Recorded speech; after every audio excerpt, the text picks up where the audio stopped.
primeira presidência e o Quórum dos 12 Apóstolos ensinam o seguinte à família. A felicidade na vida familiar é mais provável de ser alcançada quando fundamentada nos ensinamentos do Senhor Jesus Cristo.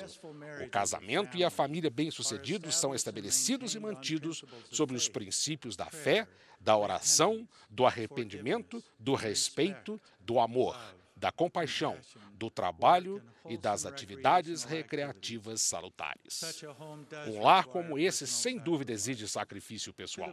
O Senhor disse ao profeta Joseph Smith: "Tua família precisa arrepender-se e abandonar certas coisas." A família de cada um de nós confronta-se com uma ampla série de atividades e divertimentos, dos quais nem todos são salutares, e muitos deles certamente são desnecessários.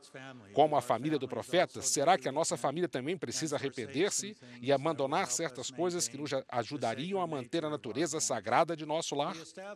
O estabelecimento de nosso lar como lugar santo reflete a intensidade do sacrifício que estamos desejosos de fazer.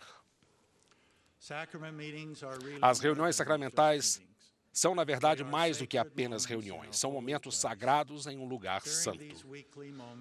Durante esses momentos semanais, refletimos sobre o mais misericordioso ato de sacrifício que este mundo jamais conheceu. Ponderamos sobre o amor de Deus, que deu seu Filho unigênito para que pudéssemos conseguir a vida eterna.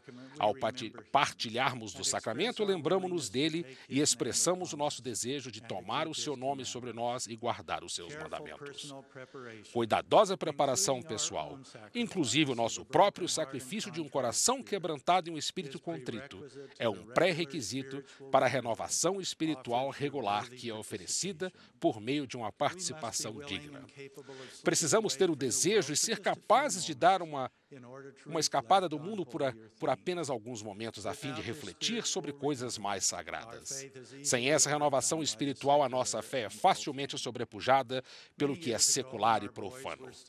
Há muitos anos, quando nossos garotos ainda eram bastante jovens, fiz uma observação no jantar a respeito de como tinha sido ótima a nossa reunião sacramental e sobre quanto eu tinha aprendido. A resposta deles foi um olhar que me dizia que eles não sabiam ao certo se estivéssemos na mesma reunião. A diferença entre a minha experiência e a deles estava simplesmente em um pouco de maturidade e preparação pessoal. A renovação espiritual que recebemos em nossas reuniões sacramentais não será maior do que a nossa preparação e a nossa predisposição e desejo de sermos ensinados. Os templos trazendo a inscrição Santidade do Senhor estão entre os mais sagrados de todos os locais da terra. Eles erguem-se como evidência do amor de Deus por seus filhos.